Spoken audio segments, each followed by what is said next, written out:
আসসালামু আলাইকুম রহমতুল্লাহি ওয়া বারাকাতুহু। কোরআন শিক্ষার এই ক্লাসে আজকে আমরা শিখব মিম সাকিনের কায়দা। মিমের উপরে যজন থাকলে এই মিমকে মিমে সাকিন বলে। এই মিম সাকিন এর আগে আমরা নুন সাকিনের কায়দা পড়েছি। নুন সাকিন যজমালা নুনকে নুনে সাকিন বলে।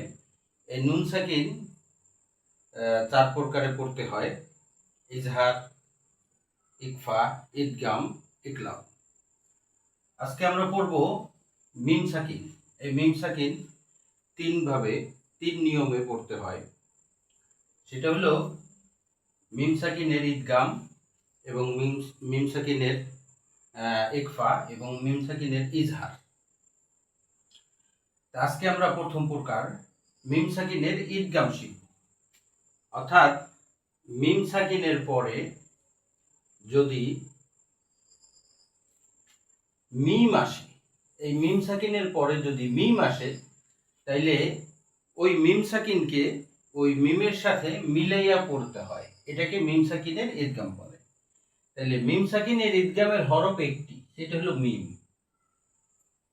মিম সাকিনের হরফ হলো একটি, মিম সাকিনের ইদগামের হরফ হলো একটি, সেটা হলো মিম। অর্থাৎ মিম সাকিনের পরে যদি মিম আসে, তাইলে ওই মিম সাকিনকে পরবর্তী মিমের সাথে মিলাইয়ে পড়তে হয়। আমরা আগে নুন সাকিনের কায়দার মধ্যে পড়েছি যে ঈদগাম অর্থ মিলাইয়ে পড়া, ঈদগাম অর্থ মিলাইয়ে পড়া। তাহলে এই মিম সাকিনের পরে যদি কোনো মিম আসে, তাহলে ওই মিম সাকিনকে মিমের সাথে গুণনার সহিত মিলাইয়ে পড়াকে মিম সাকিনের ঈদগাম বলা হয়। এবং এই ঈদগামটাকে ঈদগামে সাফবিও বলে। ঈদগামে সাফবি, কারণ সাফুন শব্দের অর্থ হলো ঠোঁট। এই মিমটা উচ্চারণ হয় ঠোঁট থেকে, যার কারণে এই মিম সাকিনের এই ঈদগামকে ঈদগামে সাফবিও বলা হয়। যেমন দেখেন উদাহরণে, ওয়াও জবর ওয়া, হা মিম পেশ হুম, ওয়া হুম। তারপরেই দেখেন মিম আসছে, মিম পেশ মু, মিম হা পেশ মুহ, ওয়া হুম মুহ। তা জবর তা, ওয়া হুম মুহ তা। দাল ওয়াও পেশ দু, নুন জবর না, ওয়া হুম মুহতাদুনা, ওয়া হুম মুহতাদুনা, ওয়া হুম মুহতাদুনা। এখানে এই মিম সাকিনের পরে মিম আসার কারণে এই মিমটাকে এই মিমের সাথে গুণনার সহিত মিলাইয়ে পড়া হয়েছে। এটাকে মিম সাকিনের ঈদগাম বা ঈদগামে সাফবি বলে। যেমন ওয়া হুম মুহতাদুনা, ওয়া হুম মুহতাদুনা। এই কোরআন শরীফের মধ্যে অনেক জায়গায় এরকম আছে এই মিম সাকিনের ঈদগাম বা ঈদগামে সাফবি। তারপরে দেখেন আরেকটা উদাহরণ, ফা জবর ফা, হা মিম পেশ হুম, ফা হুম। মিম আইন পেশ মুর, ফা হুম মুর। রদের রি, ফা হুম মুরি। দত পেশ দু, নুন জবর না, দুনা, ফা হুম মুরিদুনা, ফা হুম মুরিদুনা, ফা হুম মুরিদুনা। এখানে দেখেন এই মিম সাকিনের পরে মিম আসছে। এই মিম সাকিনের পরে মিম আসার কারণে এই মিমকে এই মিমের মধ্যে ঈদগাম করে গুণনার সহিত মিলাইয়ে পড়া হয়েছে। এটাকে মিম সাকিনের ঈদগাম বলা হয় বা ঈদগামে সাফবি বলা হয়। এরকম দেখেন আরেকটা উদাহরণ, ফাইয়াদের ফি, কফ পেশ কু, লাম ওয়াও পেশ লু, কুলু, ফি কুলু। বাজের বি, হামিম জের হিম, ফি কুলুবিহিম, ফি কুলুবিহিম।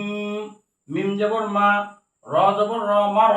দদ দুই পেশ দুন, মারাদুন, ফি কুলুবিহিম মারাদুন, ফি কুলুবিহিম মারাদুন, ফি কুলুবিহিম মারাদুন। এখানে দেখেন এই মিম সাকিনের পরে মিম আসার কারণে এই মিমকে এই মিমের মধ্যে ঈদগাম করে বা মিলাইয়া পড়া হয়েছে গুণনার সহিত।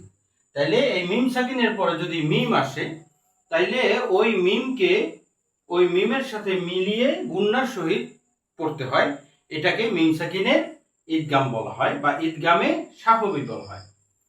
একটু খেয়াল করতে হবে, সেটা হলো এই ঈদগামের ব্যাপারে আপনার মিম সাকিনের পরে যে মিম আসে, এটা দ্বিতীয় শব্দের মধ্যে আসতে হবে। দ্বিতীয় শব্দের মধ্যে আসলে আপনার এই ঈদগামটা হবে।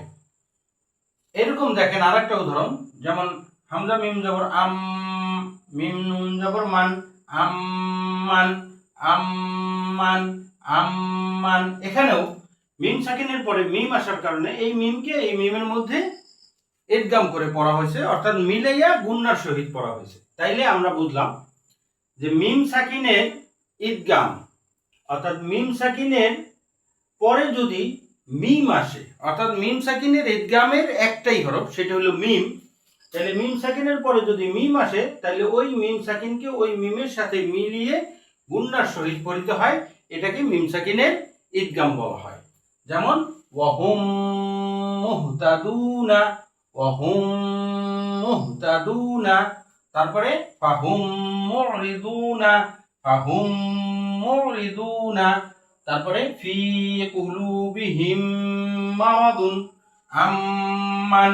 এইভাবে আমরা যেখানে যেখানে মিম সাকিনের পরে মিম আসবে সেখানে সেখানে এই মিম সাকিনকে মিমের সাথে মিলাইয়া গুণনার সহিত করব, এটাকে মিম সাকিনের ইদগাম বা ইদগামে সাফবি বলে। আরো মিম সাকিনে আরো দুইটা কায়দা আছে, ইনশাআল্লাহ সামনের ক্লাসগুলোতে সেগুলো শেখানো হবে। আল্লাহ রাব্বুল আলামিন সবাইকে কোরআন সহি শুদ্ধভাবে তারতিলের সহিত তাজবিদের সহিত পড়ার তৌফিক দান করেন। আমা তৌফিকি ইল্লা বিল্লাহ।